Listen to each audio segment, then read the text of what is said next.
아침에 우리가 주님만 바라보며 나아갑니다. 하나님께서 우리에게 은혜를 부어주시는 시간 되게 하여 주시옵소서.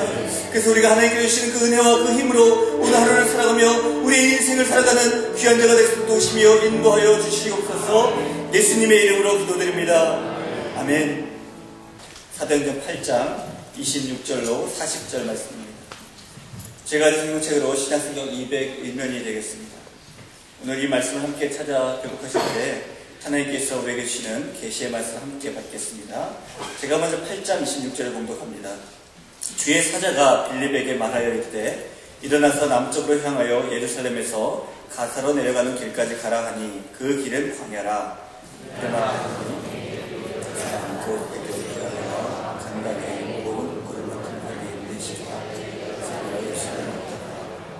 돌아가는데 수레를 타고 선지자 이사야의 글을 읽더라. 빌립이 달려가서 선지자 이사야의 글 읽는 것을 듣고 말하되 읽는 것을 깨닫느냐? 대답하되 주의 듣는 사람이 없으니 어찌 깨달을 수 있느냐? 전하여 수레와 같이 앉으라. 읽는 성경 구절은 이것이니 일렀을 때 그가 도살자에게로 가는 양과 같이 끌려갔고 털 깎는 차 앞에 있는 어린 양이 조용함 같이 그의 입을 열지 아니하였도다. 그가 무릎을 달렸을 때 공정한 재판도 받지 못하였으니 그가 그의 세대를 말하니 그의 생명이 땅에서 빼앗기미로다 하였더니 그 내시가 빌립에게 말하되 청컨대 내가 묻노니 선지자가 이 말한 것이 누구를 가리킴이냐? 자기를 가리킴이냐? 타인을 가리킴이냐? 빌립이 밀어가여 예수를 가르쳐 복음을 전하니 길 가다가 물 있는 곳에 이르러 그 내시가 말하되 보라 물이 있으니 내가 세례를 받음에 무슨 거리낌이 있느냐? 이에 명하여 세례를 멈추고 빌립과 내시가 둘다 물에 들어가 빌립이 세례를 풀고 둘이 물에서 올라올새 주의 영이 빌립을 이끌어 간지라. 내시는 기쁘게 길을 가므로 그를 다시 보지는 못하니라. 빌립은 아도스에 나타나 여러 성을 지나다니며 복음을 전하고 가이사랴에 이르니라. 아멘. 이 시간 생각의 틀 프레임을 바꾸라는 제목으로 박승기단임 목사님께서 하나님의 말씀을 선포해 주시겠습니다. 할렐루야. 우리가 어떤 좋은 결과를 얻기를 바라는 마음이 우리들에게 있습니다. 저는 2011년 우리들의 삶 속에 좋은 결과들이 많이 나타나기를 주님의 이름으로 간절히 소원합니다. 근데 좋은 결과를 얻기 위해서 우리들이 몇 가지 단계를 사실 거치게 됩니다. 먼저 좋은 결과를 얻기 위해서 좋은 생각이 먼저 있어야 되겠죠. 또 그리고 그 좋은 생각들이 모아져서 내가 이렇게 살아야겠다라는 좋은 결단이 우리에게 좀 필요합니다. 그리고 결단한 것들이 실질적으로 우리들의 삶 속에서 구체적으로 실천할 수 있는 어떤 좋은 실천하는 어떤 모습, 또 행동하는 모습들이 필요합니다. 그런 것들을 통해서 우리는 좋은 결과를 예상하며 이 땅을 살아갈 수 있습니다. 그런데 문제는 좋은 생각이나 좋은 결단까지는 잘 되는데 이 좋은 행동, 행동하는 믿음, 실천하는 믿음 이런 부분들이 잘 되지 않아서 실질적으로 좋은 결과를 얻기가 어렵다는 것입니다. 이럴 때 우리가 이 좋은 행동이나 또 그리고 좋은 믿음, 또 실천하는 어떤 그런 모습들을 좀 잘하기 위해서 필요한 것이 거기에 하나의 프레임을 장치하는 겁니다. 이 프레임이라는 건 뭐 하나의 틀인데요. 우리가 마치 뭐 안경에 색깔을 빨간색을 집어넣고 안경을 끼면 모든 세상이 다 빨갛게 보이는 것처럼 조그만 생각과 그 생각을 실천할 수 있는 틀을 바꿈으로 말미암아 우리가 생각했던 것보다 훨씬 더 좋은 결과를 얻을 수 있게 된다는 사실입니다. 만약 예를 들면 지난 연말에 너무나 모임이 많고 또 원치 않게 많은 것들을 먹어서 좀 몸에 살이 올라왔다, 좀 살을 빼야겠다, 이게 연초에 많이 일어나는 일이라고 합니다. 그래서 피트니스 이런 데 보면 1월에 가장 회원수가 이렇게 많다고 그래요. 그런데 의외로 우리들이 좀 밥을 덜 먹어야겠다 이런 생각을 하는 순간부터 더 배가 고프다는 사실입니다. 그 이유는 왜냐하면 연말에 많이 먹어서 위가 늘어진 상황이기 때문에 이 위가 늘어진 상황 속에서 우리가 한 끼를 굶든지 뭐 두 끼를 굶으면요 보통 때 굶는 거와 다르게 더 빨리 공복감이 오고 다이어트에 실패할 확률이 훨씬 더 높다는 것이죠. 그래서 우리가 이런 생각을 구체적으로 실천할 수 있는 틀은 무엇이냐면 밥 공기를 바꾸는 겁니다. 그래서 보통 자기가 먹고 있는 그릇이 한 이만하다면 그 그릇을 그거보다 조금 다 작은 단계의 그릇으로 바꾸는 것이죠. 그릇을 조금 작은 걸로 바꾸면 어떤 현상이 나타나냐면 밥을 그만큼 적게 담게 되는 거고요. 적게 담을 것은 적게 먹게 된다는 것을 얘기하고요.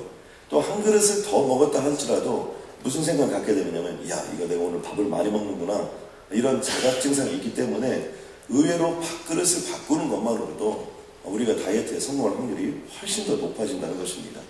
이런 것처럼 우리가 영적인 부분에서도 마찬가지입니다. 우리가 영적인 부분에서도 2011년을 살아가면서 어떤 목표가 있고 이루어낼 것이 있고 삶이 있다면 그런 부분들에 대해서 이런 프레임을 장치함으로 말미암아 훨씬 더 파워풀한 삶을 살 수 있고, 또 그리고 그것을 실천함으로 말미암아 우리들의 삶 속에서 그것에 대한 성취 이런 것들 때문에 더 우리들이 행복한 인생을 살아갈 수 있게 된다는 것입니다. 자, 그렇다면 우리들이 좀 평생 주님 오실 때까지 가지고 가야 될 신앙생활의 핵심적인 먼저 단어들 한번 생각해보면, 첫 번째가 성령 충만입니다. 성령 충만은요, 기독교의 역사가 어떻게 시작되냐면 성령 충만으로부터 시작합니다. 오순절 마가의 다락방에서부터. 또 베드로가 안전뱅이를 일으킬 때도 성령 충만했습니다. 스데반이 정말 최초의 순교자로서 그렇게 당당하게 주님 앞에 갈 수 있었던 것도 성령 충만했기 때문입니다. 죽는 그 순간까지도 성령 충만했죠.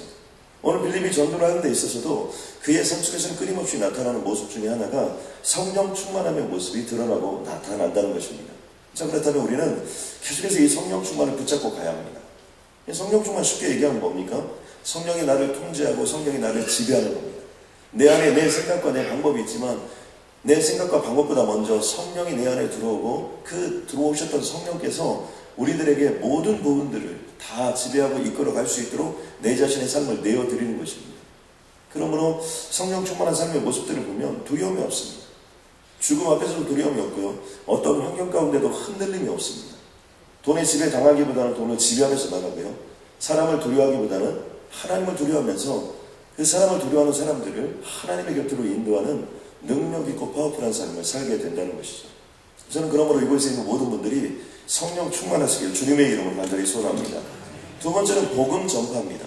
이 성령 충만한 사람들에게 계속해서 반복적으로 나타나는 모습들이 있는데 바로 그것은 복음을 전파하는 모습입니다. 오순절 마가의 다락방에 모였던 바로 그 120명의 사람들이 전도하는 일, 선교하는 일에 목숨을 걸었습니다.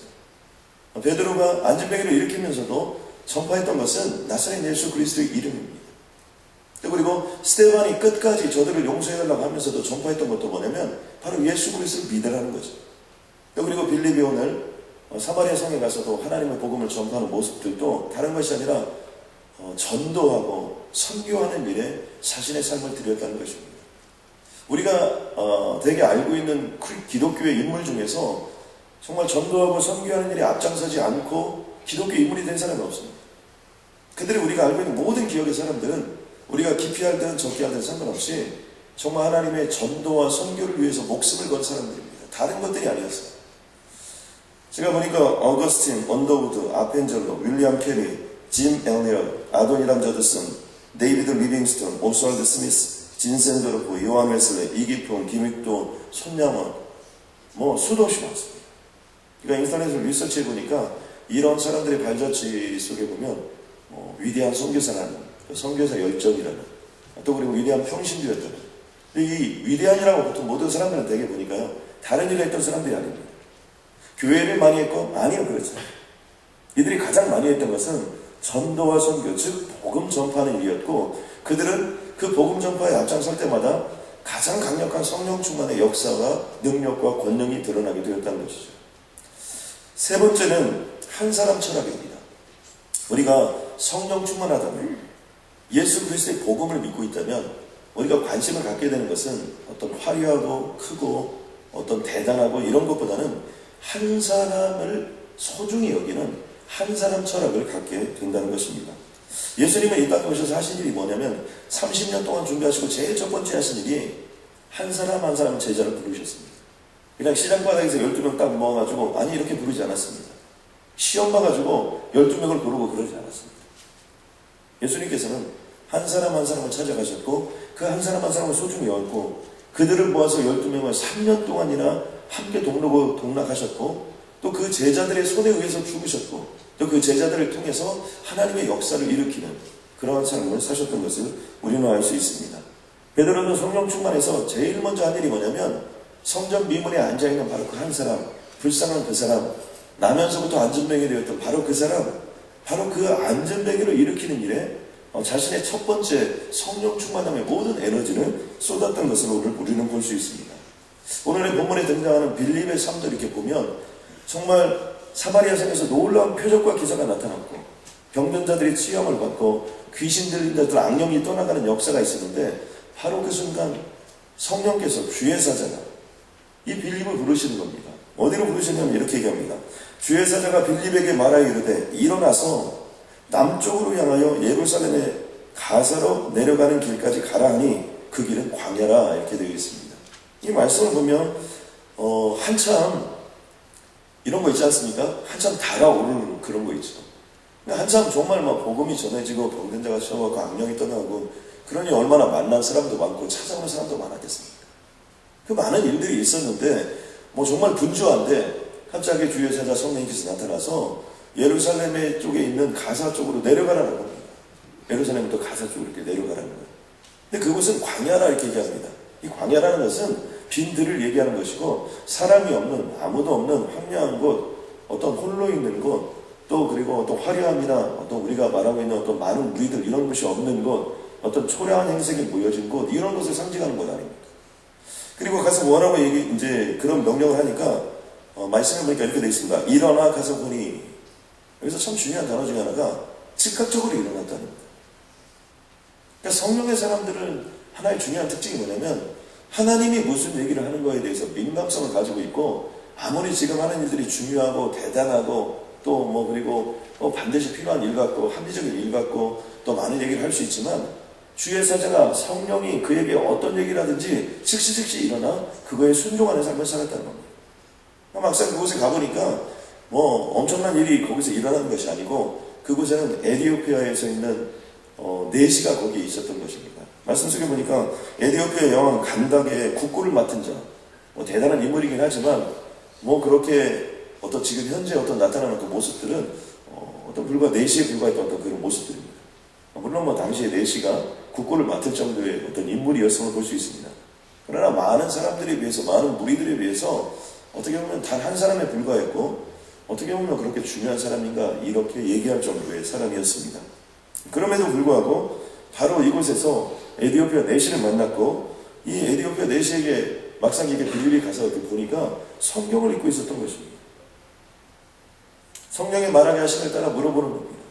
내가 읽고 있는 것을 이해하느냐 이렇게 물어보니까 이 내시가 가르쳐주는 사람이 없어가지고 도저히 이해할 수 없다는 겁니다. 그리고 자신의 수레에 타게 합니다. 그러면서 물어보는 겁니다. 내가 이사야서를 읽고 있는데 여기서 어린 양이 누구냐 이런 것들을 물어봅니다. 여기서 어린 양이 누구냐 이 질문은요 굉장히 중요한 질문입니다. 그것은 뭐냐면 진리가 무엇이냐 그런 겁니다. 내가 길이요 진리요 생명이 있는 삶으로 내 인생을 좀 살고 싶은데 진리가 무엇이냐, 내가 누구를 따라야 되느냐, 어떻게 살아야 되냐, 이 근본적이고 철학적인 문제를 물어보는 겁니다. 그때 이 빌립이 하나님께서 이 사람을 구원하라고, 이 사람에게 복음을 전하라고 나를 부르셨구나 라는 것을 깨닫고 그 사람에게 예수 그리스도를 전파하고 예수 그리스도를 믿는 역사가 그곳에서 나타나는 것을 볼 수 있습니다. 그러니까 성령님께서 할 일이 많음에도 불구하고 많은 사람들을 지금 전도하고 있고 그곳에서 표적과 기사가 있는데 그 사람들을 다 내려놓고 하나님께서 그 한 사람의 영혼을 향해서 나아갈 수 있도록 그 한 사람에 대한 관심과 집중을 우리는 여기서 포커스를 해야 된다는 것이죠. 말씀 속에 보면 누가복음 7장에 나인성 과부의 이야기가 나옵니다. 예수님께서 제자들과 함께 수많은 무리들과 함께 나인성이라는 곳을 향해서 나아가고 있었습니다. 그런데 그곳에서 나인이라는 성이 가까워졌을 때 그곳으로부터 한 무리의 장례식의 행렬이 오는데 시체를 둘둘 말아서 메고 나오는 사람들과 함께 장례식의 행렬이 예수님과의 맞닥뜨린 것입니다. 그런데 그 죽은 사람이 누구냐면 한 가난한 과부의 아들이었어요. 예수님은 그 모습을 보시고 그 많은 사람들이 그곳에 있었는데 그 한 가난한 과부에게 주님께서 다가가십니다. 그리고 이렇게 말씀하십니다. 불쌍히 여기사 울지 말라 이렇게 얘기해요. 주님은 아무리 많은 사람이 있어도 많은 사람에게 관심을 가지고 있는 것이 아니고 정말 한 영혼 그리고 자식을 잃어버리고 이제 어떻게 내 인생을 살아갈까 좌절하고 어떻게 보면 모든 사람들은 저 사람은 불쌍한 사람이야. 이제 더 이상 영향력이 없는 사람이야. 어떻게 보면 그 사람하고 있는데 더 이상 뭐 얻을 것도 없고 줄 것도 없는 어떤 인간적인 입장에서 보면 참 불쌍하고 어려운 그런 인생인데도 불구하고 주님께서는 그에게 가셨고 그를 불쌍히 여기셨고 울지 마라 말씀하셨고 그리고 그 장례식 행렬을 멈추시고 그 죽은 아들을 다시 살리셔서 그 이 가난한 과거에 정말 원통함을 풀어주었다는 것입니다. 여기서 끝나지 않습니다. 수가성 여인의 사건을 보면 수가성 여인이 아마 좀 삶을 살다 보니까 여러 사람들을 만나게 된 것 같습니다. 남편만 해도 여러분 된다니까 얼마나 그분의 인생이 힘들고 어려웠겠습니까? 그런데 그 여인이 보통에는 한낮은 더워서 물 들어오는 시간이 아니에요. 그럼에도 불구하고 얼마나 사람의 눈들이 어려웠으면, 다른 말로 표현하면 얼마나 사람들이 그냥 조자됐으면, 물 하나 떠오르는데도 불구하고 아무 사람이 없는데 한낮에 그렇게 다니고 있겠습니까? 어떻게 보면 참 버림받은 인생이요, 또 더 이상 소생하기 어려운 그런 인생 아닙니까? 그런데 예수님께서는요, 그 사마리아에 있는 바로 그 여인, 그 물 들어오는 그 여인을 구원하는 예수님의 모습을 성경은 우리에게 집중적으로 조명하고 있다는 사실입니다. 저는 이 모습을 보면서 우리가 한 가지 기억해야 될 것은 뭐냐면, 우리가 성령이 충만하면 어떤 표적과 기사가 임하고 능력이 임하고 권능이 임하고 부흥의 역사가 일어나고 수많은 사람들에게 둘러싸여져 있고 이렇게 생각하면 안 된다는 겁니다. 성령이 충만하면 할수록 어떤 능력과 기적이 많이 일어나면 할수록 내 인생이 잘 되면 잘 될수록 우리의 인생은 화려함이나 어떤 붕 떠있는 이런 모습이 아니라 한 사람의 영혼, 정말 예수 그리스도가 필요한 그 영혼에게 관심을 기울이고 그 영혼을 향해서 우리들의 삶과 에너지를 쓰는 그런 모습들이 드러나고 나타난다는 것이죠. 그렇기 때문에 우리가 잊지 말아야 될 단어 중에 하나가 한 사람 철학입니다. 제자훈련은 무엇입니까? 제자훈련은 한 사람 철학을 실천하는 것입니다. 저도 어떤 데 이렇게 해보면요, 이 제자훈련 개척 초기부터 이렇게 시작하는데 제자훈련하면 아무것도 못합니다. 제자훈련 준비하느라고 아무것도 못하고요, 또 그 다음에 저녁에는 제자훈련 해야 되느라고 아무것도 못합니다. 그러다 보니까 제가 처음에는 제자훈련도 하고 사역훈련도 하고 이렇게 다 하는데 시간이 없어요. 화수목금 계속 합니다. 어떤 때 이런 생각이 듭니다. 저희 교회 많은 선생님들이 오시는데 지금 아마 이 안에도 그런 분들이 계실 겁니다. 지금도 그런 얘기를 하시는 분들이 계세요. 목사님, 저희 집에 신방 안 온 거 아시죠? 신방을 할 수가 없어요. 왜냐하면 낮에 시간이 되면 모르는데 또 낮에는 시간이 안 되고, 밤에 시간이 돼야 되는데 밤에는 또 다 훈련해야 되고요. 그래서 사실은 신방 한번 제대로 못하고 여기까지 왔고요. 어떤 순장님들은 저한테 이런 얘기합니다. 목사님, 우리 집은 한 번도 안 왔습니다. 정말로. 그러니까 순장님들조차 한 번도 신방하지 못하고 이렇게 오게 되더라고요. 근데 그것은 뭐냐면 그 한 사람 한 사람을 잘 예수님의 제자로 훈련시키는 것이 예수님의 철학의 목표였기 때문에 우리가 신방하는 일도 중요하고 가서 케어하는 일도 중요하고 또 함께 얘기를 나누고 인간적으로 친해지는 것도 참 중요한데, 그렇게 하지 못한 부분도 정말 저도 가슴이 아파요. 언젠가 그렇게 할 수 있는 시간이 올 거라고 생각하고요. 그러나 본질적인 건 뭐냐면 한 사람은 잘 예수님의 제자로 훈련시키고 키우는 일이 주님께서 하신 일이기 때문에 그거에 포커스를 맞추면서 오게 된 부분들이 있습니다. 또 한 가지 마지막으로는요, 우리가 즉각 순종 또는 절대 순종이라는 단어를 가슴속에 꼭 새겨야 된다는 것입니다. 우리는 우리의 일을 하는 게 아닙니다. 비즈니스를 잘하고 다른 많은 일들이 있지만 특별히 하나님의 일은 뭐냐면 하나님의 음성을 듣고 또 하나님의 음성을 따라 움직이는 것이 우리들의 모습입니다. 오늘 빌립의 모습은 주의 사자가 그에게 나타났을 때 그는 즉각적으로 일어나서 그 모든 일들을 내려놓고 떠나갔다는 거죠. 또 한 가지는 빌립과 내시가 수레를 타고 가다가 물을 만났습니다. 성경이 이렇게 전합니다. 이에 명하여 수레를 멈추고 빌립과 내시가 둘 다 물에 내려갔습니다.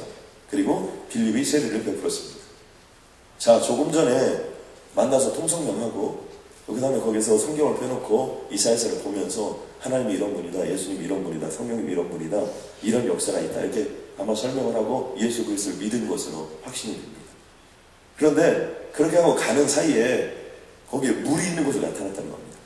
어떻게 했습니까? 즉각적으로 내려가서 거기서 세례를 주고 예수 믿는 역사와 능력이 나타났다는 것입니다. 이런 게 아니라는 거예요. 담배 끊는데 3년 교육, 이런 교육 없다는 거예요. 술 끊는데 2년 교육, 전도하는데 1년 교육, 이 악한 습관 끊는데 석 달 열흘, 그런 거 없다는 거예요. 복음의 역사는 그게 복음의 역사의 태도다.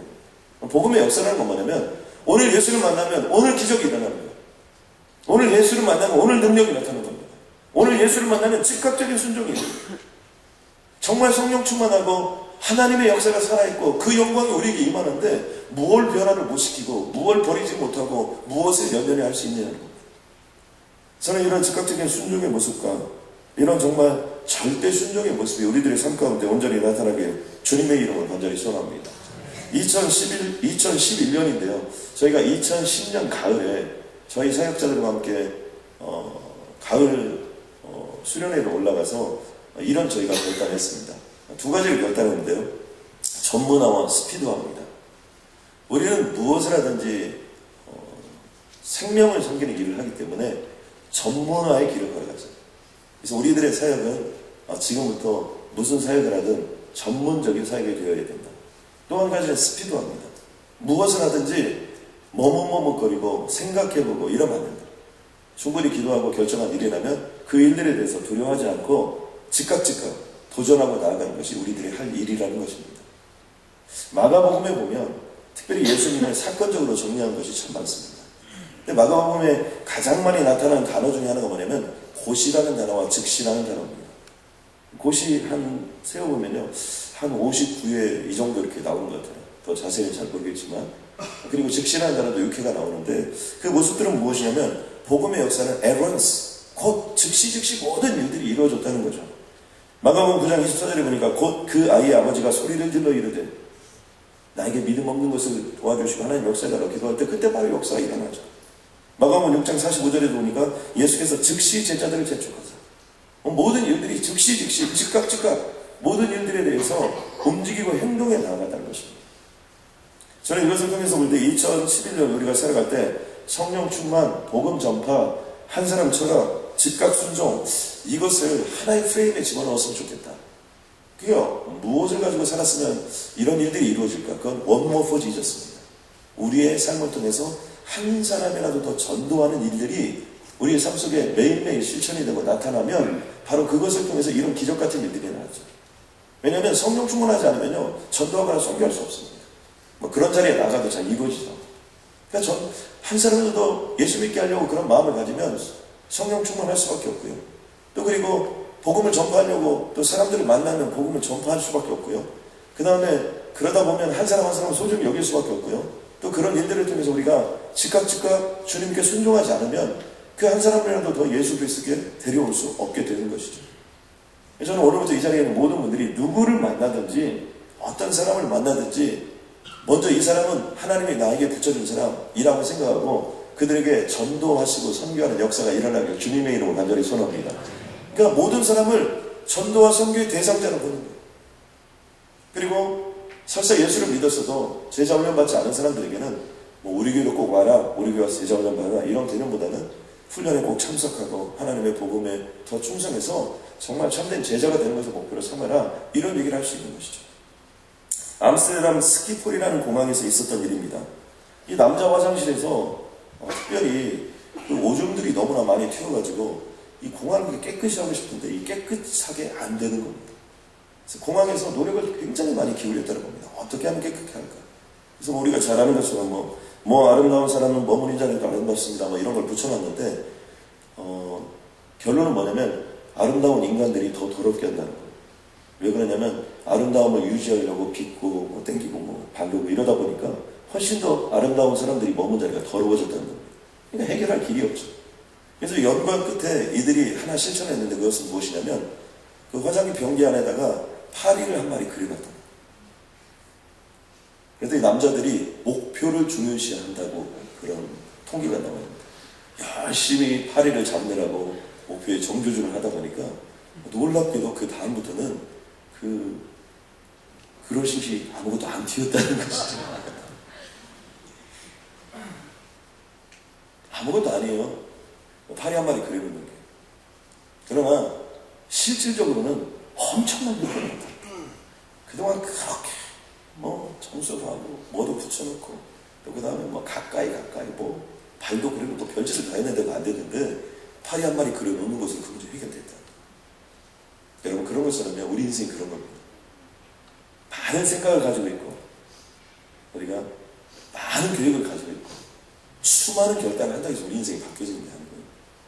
어떤 생각의 틀 프레임을 우리가 딱 바꿔서 정말 정말 내 인생은 이렇게 한번 살아야겠다 이렇게 마음을 먹고 오늘부터 누구를 만나든 영혼 구원의 대상으로 보고 정말 오늘부터 무슨 일을 하든 나는 원모 포지셔스 나 때문에 한 사람이라도 예수 믿게 하겠다 이렇게 결단하고 나가면 기적이 임할 줄로 믿습니다.